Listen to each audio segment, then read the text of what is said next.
Ladies and gentlemen, welcome back to Midnight Therapy. I'm your host, Kat Matthews, coming back from Easter last week. What a beautiful Easter it was.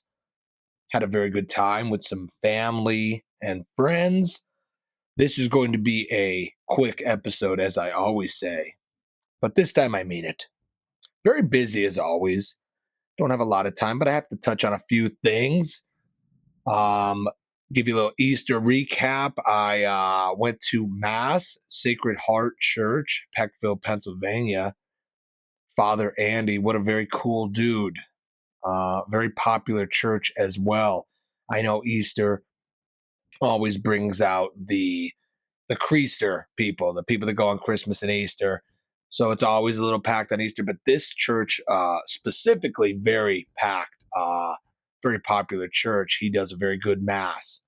He's almost like a podcast host. He always has a new, I guess, sermon every week, but it seems like it's more like a comedic, like shtick he does, or like a real world example tied into his sermon. It's very, very contemporary and good.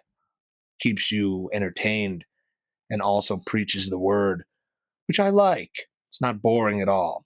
It's a beautiful building as well. I also made the logo for that church, so maybe I'm biased. Just kidding. It's a great church. Had a good time. Then I ate ham and potatoes, and this is a hot take. I don't really like Easter food. I'm not a big ham guy. I think it's actually the worst form of pork. I mean that. Like on the list of pork, you have sausage, you have cured meats like supersada and all that. You have bacon, bacon bits, breakfast sausage, pork chops. You know what I'm saying? Pork, fried rice. I don't know, but ham is very low. I don't really, it's all right. I'll eat it, but I don't know. It's nothing great. I don't really like it. If you fry it and it gets a little bacon like, it's a little better.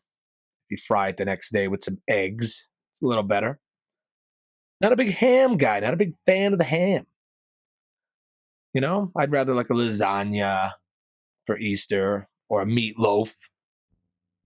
Not so much ham. But I was able to get through it somehow and scarfed it down. But yeah, good. Baked beans are good. Horseradish sauce, spicy is good. I like that. Now, why is horseradish spicy in the same way that like wasabi is spicy, but not spicy as in like Tabasco? You know what I'm saying? There's like different spicy. There's like the hot, like ghost pepper spicy. And then there's like the wasabi spicy. And the wasabi horseradish spicy feels like Vicks vapor rub in your nose.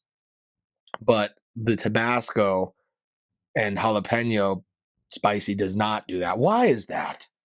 Why do we even taste anything? Like, why does it affect us?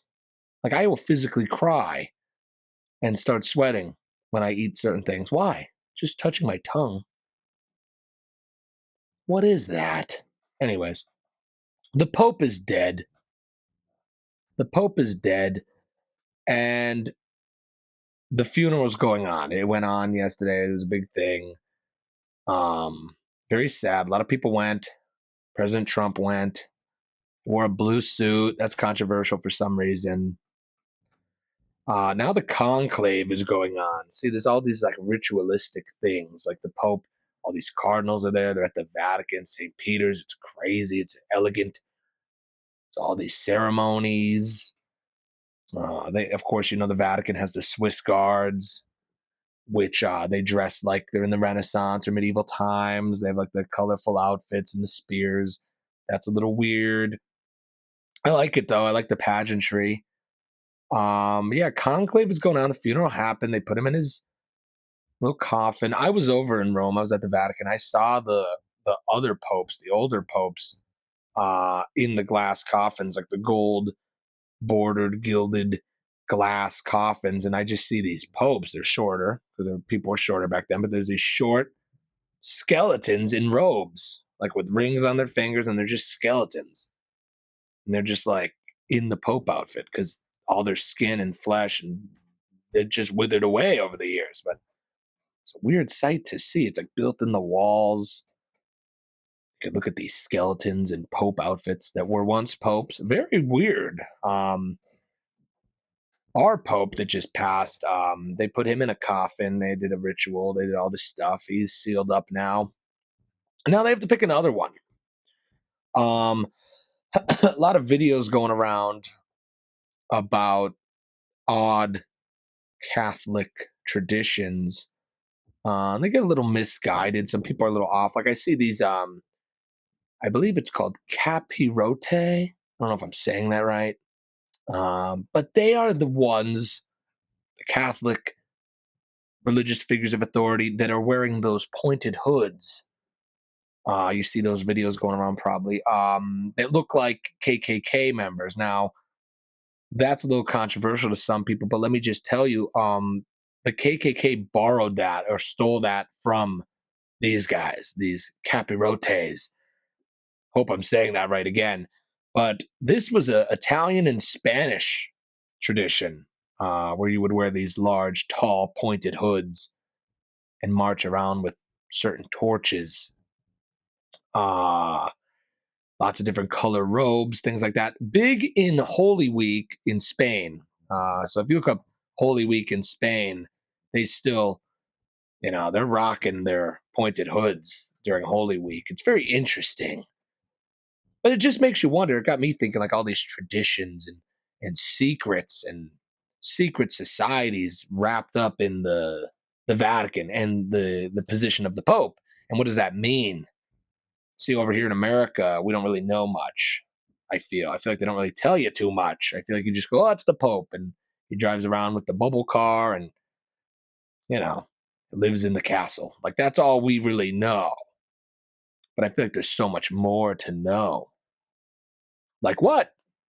So there were some prophecies made. Look this up again. I'm not a journalist. I'm not a peer-reviewed doctor of religion. I'm not. But Saint Malachy and Nostradamus made some predictions about the Pope and the last Pope. And from what I looked up, I guess it's going to be, some said, somewhere it's written, 2027 will be the last Pope. So it's probably going to be this guy. This guy we elect, or they elect, or whatever, will be the last Pope, apparently. I don't know. There's all this you could look up. There are 112 popes written out in Latin by St. Malachi. There's going to be turmoil in the world. The end of Rome would be the end of the world as we know it. Might even be, the end of like the biblical end of Revelations. Who knows? But Nostradamus and St. Malachi wrote out some prophecies that say this guy will be the last Pope. I think Nostradamus called it the Black Pope. Now, I don't know what that means because there's all this lore about like the dark pope and the black pope, and doesn't mean he's a person that's black, let's say. Sometimes it means like the dark pope. I don't know. But if he did mean black as in skin color, there is a person of color in the running to be the last pope or next pope, sorry. Maybe last pope. Who knows if they're right? If the prophecies are right, who knows?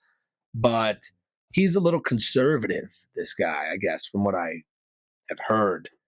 Very strict on his religious principles, fundamentals. That's very different than the Pope we just had. So who knows? I don't know what's going to happen. All I know is it's going to be interesting. I wonder who they pick. I'm going to watch very closely. Rome is, let me just explain this. Rome never really fell. Like they say, oh, the fall of Rome. They did, like the empire fell, quote unquote, but it kind of just came back rebranded. Like they just became the Holy Roman Empire and they became the Catholic Church. And that's now the empire that is spread all over the world.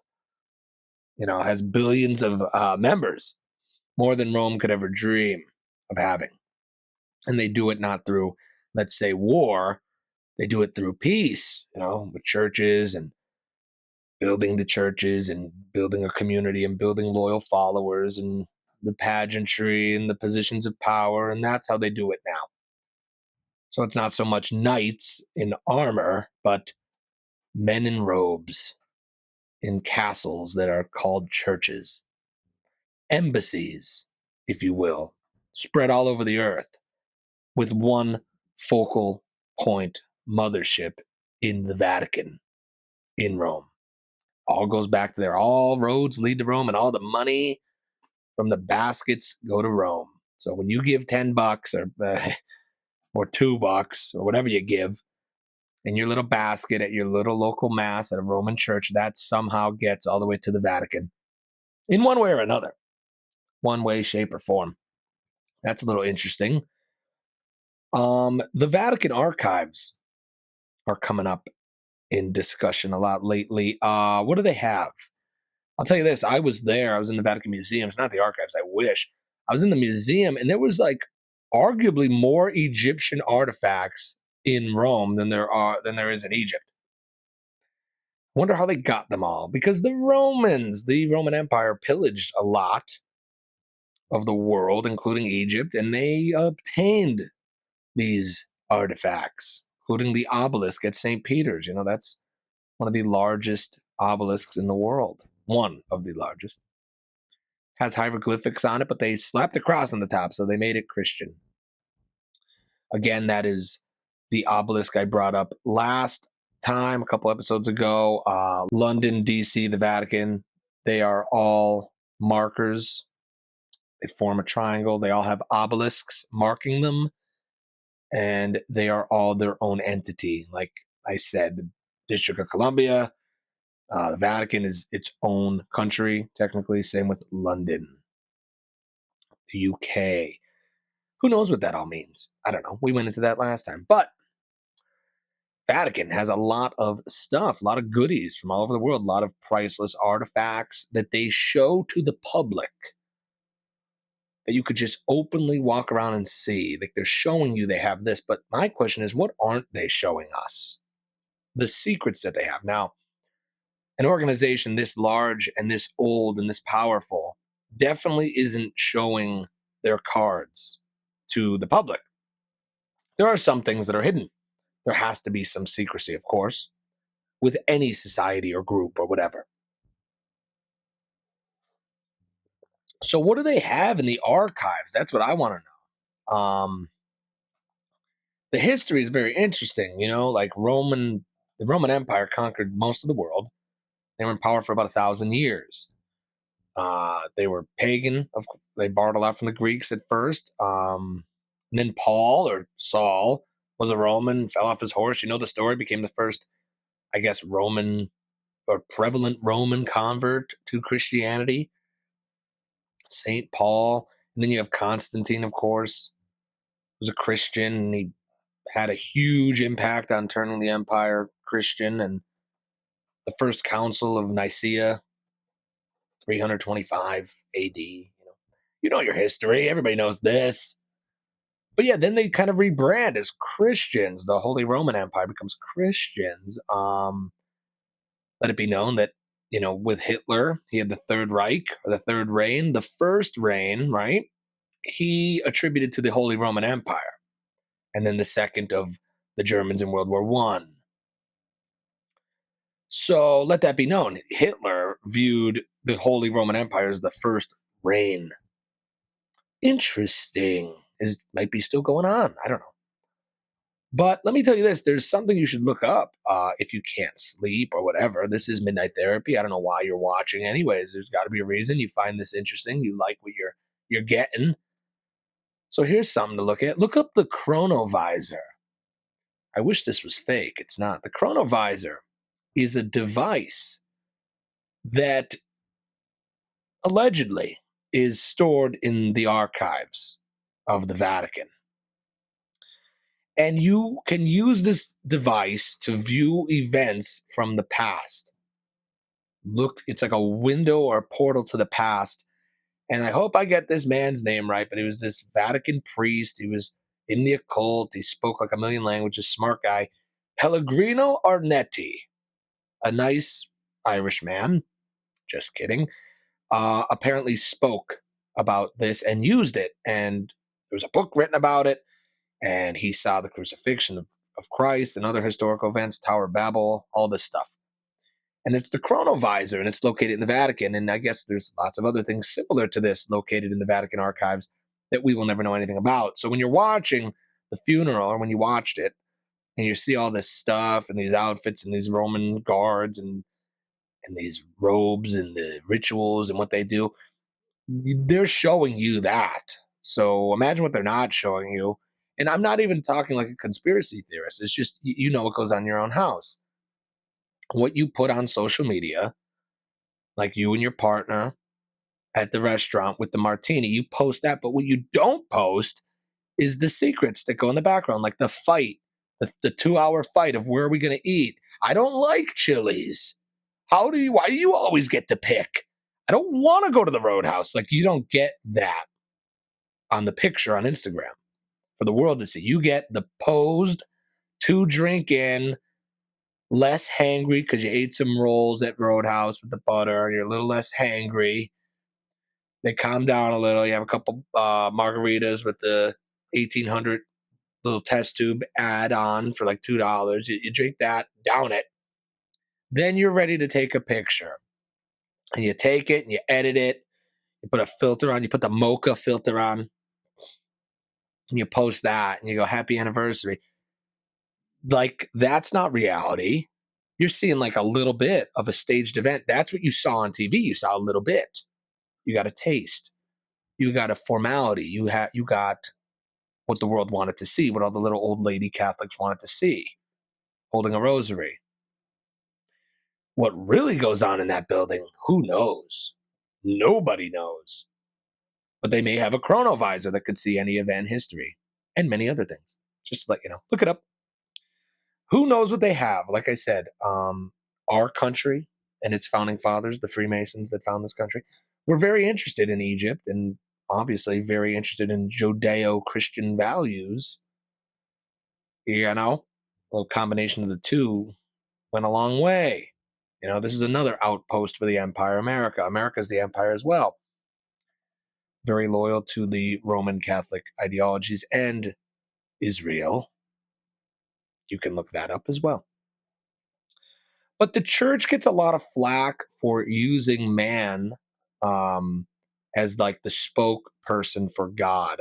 They kind of run with some things with all these rituals and the sacraments and their take and the idea of the church and forgetting about the corruption, you know, and the Medici and all the problems and, you know, the altar boy stuff. You want to forget about all that, but it gets a lot of flack because that's man.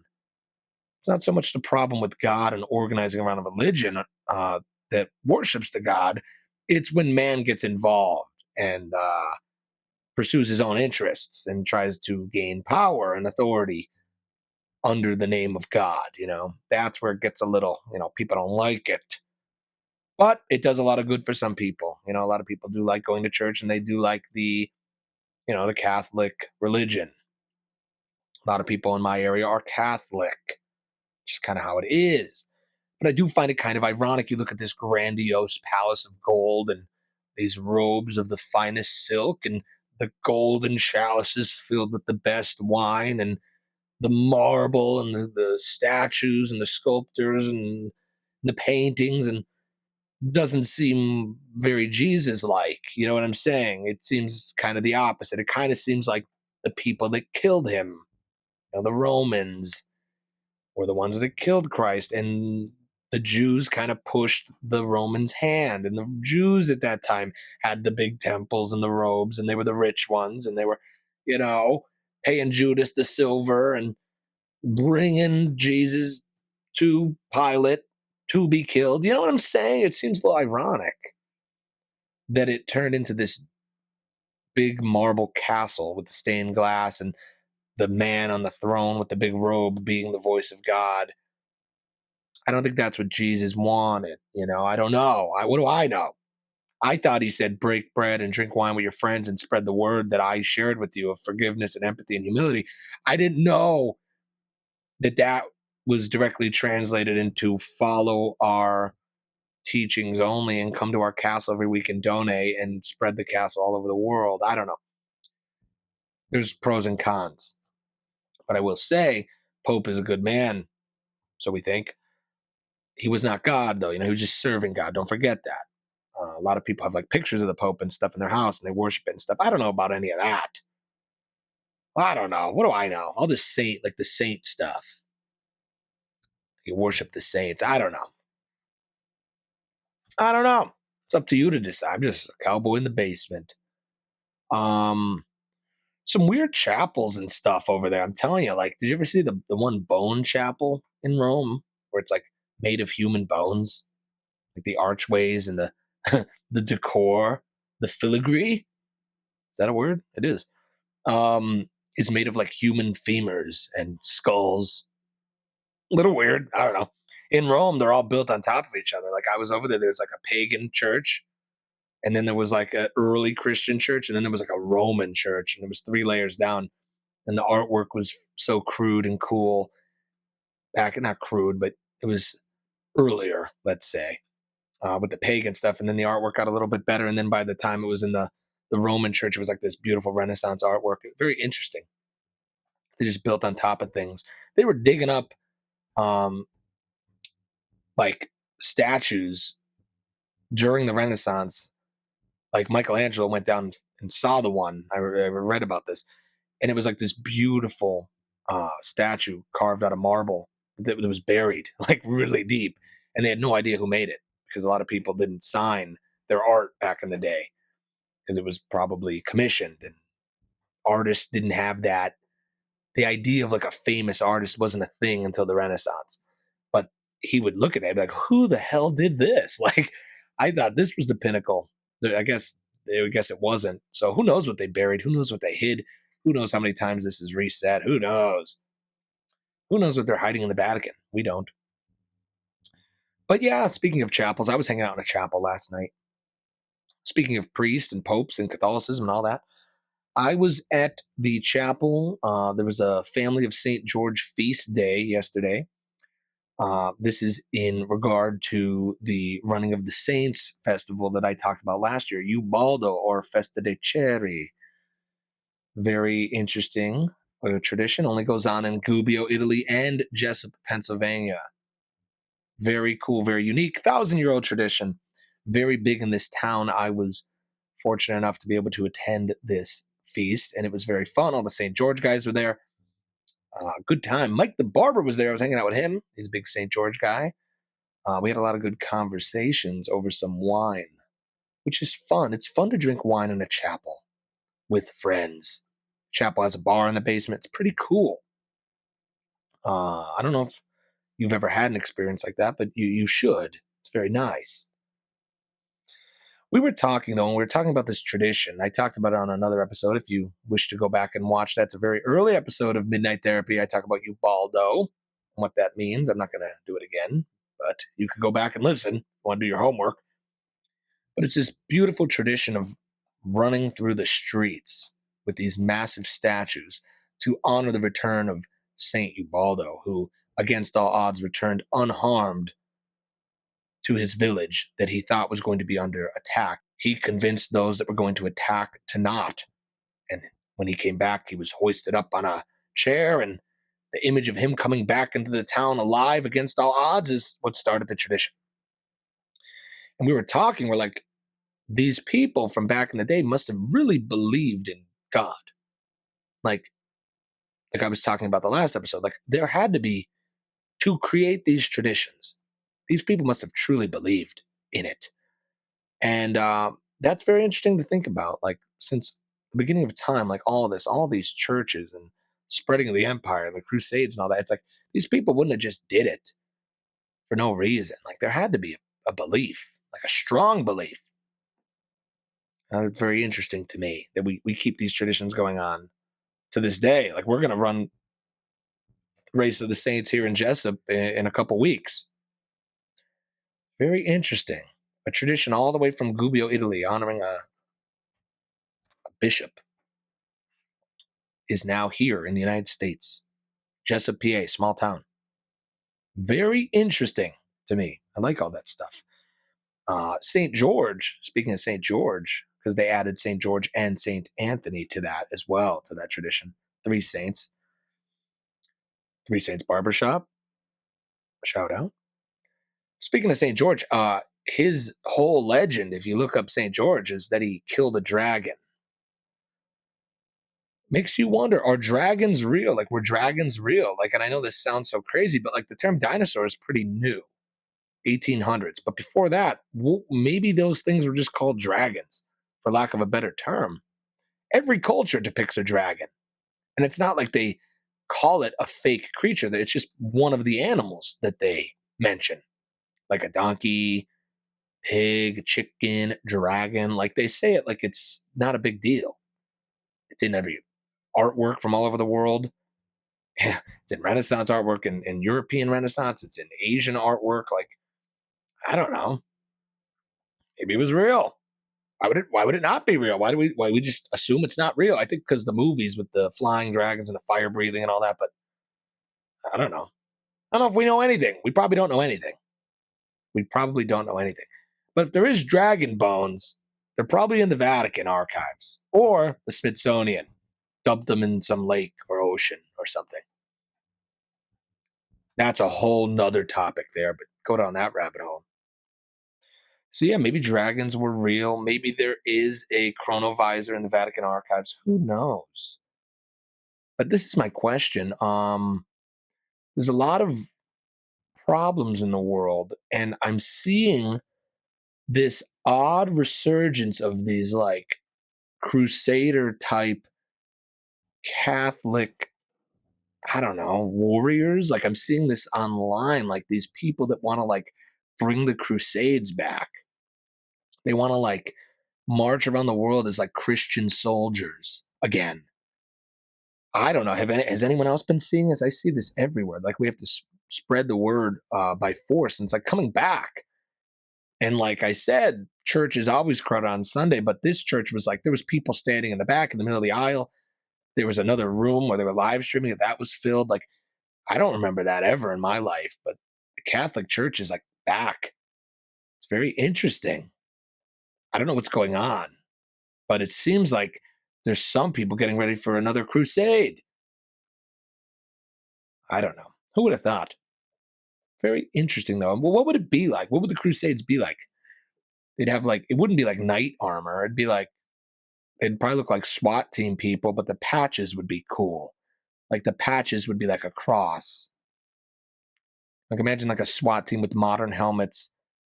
They have the modern weapons. Maybe a shield, like a riot shield, but it would have like a cross on it. Maybe my personal opinion, bring back like the feathered hat. Like if you're gonna do the SWAT helmet, do it, but add the Spartan feather. You know, the knights, you know what I'm talking about. Bring that back and maybe have like a face shield that comes down. That would be neat. Capes should be back. Capes are always cool. The new Crusades, like there should be some homage to the old Crusades, you know? Like at least capes and the feathered helmet, in my opinion. The patches, I feel like that's already a given. They're going to have cool patches. I don't know. That would be my take on it if they're going to do that. I wouldn't go with the Roman Guard outfit. That's not too intimidating. Yeah, definitely more like a SWAT. Like a combination of SWAT and Spartan would be my opinion. That'd be my suggestion. That's pretty much it in the news today. That's all I'm going to talk about, really. I'm not going to talk about much else. The only other thing I'm going to bring up is everybody's going nuts over the student loan thing. Like Trump is like stopping. He's just sending you to collections now if you didn't pay your loan. Here's what I got to say. Maybe it will be another crusade. Maybe it will be the last pope. Who knows? Maybe it'll be a war, World War III. Maybe it'll be a civil war. Maybe it'll be AI. But the world might end very soon. And there's going to be a multitude of factors that lead up to that. There's going to be multiple factors that lead up to this end of the world thing. And if you say, oh, I want young people to have babies and I'll give you $5,000 to have babies, but I'll also garnish your wages from work if you don't pay your exuberant student loans back. That's not going to work. And it might lead to the end, or it might lead to the next step to the end. If you're going to make our generation pay back our loans, sure, but you're going to have to get rid of the interest. The interest is insane, and it was malicious from the start. And these institutions don't mean anything anymore. The degrees we all hold don't mean anything anymore. AI replaced the need to show that you can memorize garbage and listen to indoctrination professors that never left the university or never left academia and know nothing of the outside world and push nonsense on you. We know that that led to nothing. We know that there's not really a place for the university anymore. There already isn't now, but in 10 years it'll be extinct. Every degree will be earned online for half the time and a quarter of the price. And you're going to have a giant section of the population that the interest on their student loans surpassed the original loan in and of itself. You know what I'm saying? So if they owed $100,000, they borrowed $100,000. Now they owe $200,000, and they made a repayment. And not only did they not chip away at what they owe, they owe more. That's not going to work. You're going to see people just not pay, and then you're going to see people riot when you garnish their wages and they can't afford milk. So we're in a pickle here. So what do we do? I don't know. I couldn't tell you. I couldn't tell you at all. All I know is you can't get blood from a stone, man. You're not gonna. What are you gonna get? Like, what are you gonna do? You're gonna steal their entire work, like the wage. You're gonna steal everything. It's not gonna work. How are they gonna keep an economy going if they don't buy anything because you took all their money? And people aren't gonna stand for it. People are gonna go nuts. They're not gonna let you just steal from them. You're gonna create like a revolution, and that's the problem.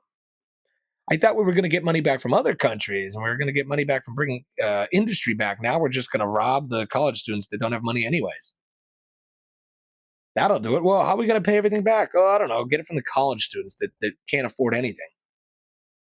Nice. Never mind getting a home and the American dream and having a family with the car and the white picket fence. That's gone. You should know it's gone. So maybe this is the end of the world. I don't know. Maybe these people were right. Saint Malachy, Nostradamus. Maybe they were right. AI is here. We seem to not be getting along too well with this global idea. The globe is not getting along too well. The Pope is dead, and there's a new Pope coming, and maybe he is the last Pope. Maybe Trump is the last president. Who knows? At least in our little era of time here, until another great reset happens, might be the end. And if it is, be ready. Go back and watch the Bug Out Bag episode I did with Christy. It'll teach you everything you need to know. Make sure you have ramen. Make sure you have ramen. One more thing I didn't touch on last week, the Shroud of Turin. I talked about it once on the show. That's back in the news again. If you want to believe in something weird, I was having a discussion at the bar about this. That's an odd artifact. Now, I know they said it was fake. It was like it was only like 500 years old or whatever, but that piece they checked was added on later, and that was a newer piece of cloth, but the actual cloth does date back to the time of Christ, which is kind of wild. It's like 2,000 some years old when they carbon dated it. Now, if you don't know what the Shroud of Turin is, look it up, but it is a burial cloth of a man that was crucified, stabbed in the side, and had a crown of thorns on. Now, I know it could still be a coincidence, but here's why it's interesting. This cloth has like a photo negative projected on it, and it shows the man's face and body and hands front and back, which is impossible. To this day, science, photographers, anyone, chemists could not duplicate that process. There's no way to emit a photograph negative onto a cloth in every direction. It's not possible. But this is the only example of that, where a photo-like negative is emitted on and transferred onto a cloth in every direction.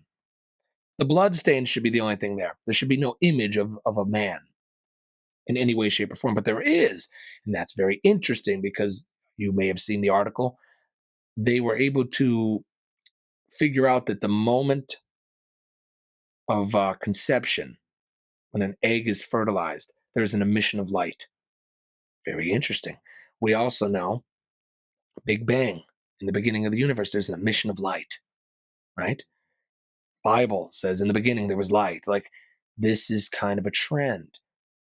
Maybe if the story is true, there was an emission of light when Christ rose from the dead, resurrection, emission of light, burning into that cloth. I don't know, unless you have another way to explain that anomaly of science, I'd love to hear it, but it seems like that might be the burial cloth of Jesus Christ. I don't know.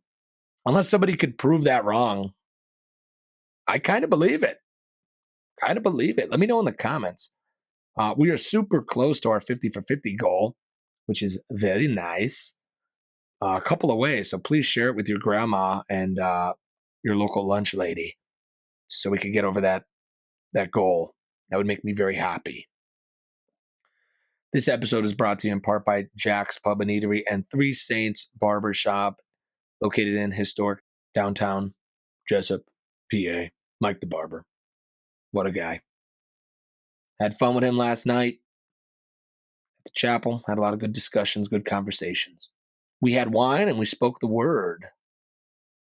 Can't really say what word, but we spoke some words, interesting words. But that's kind of what, it all ties in. That's what Christianity is about. I think getting together with friends and maybe having a beverage or some food and talking about life is kind of more Jesus-like than the pageantry that went on at the Pope's funeral. Is that too much to say? Is that bold to say? Anyways, that's what I think. Nice quick episode. We'll be back next week, always with more fun. You know how it is. Busy, busy, busy, messy, messy, messy. As always, stay curious, my friends. Good night.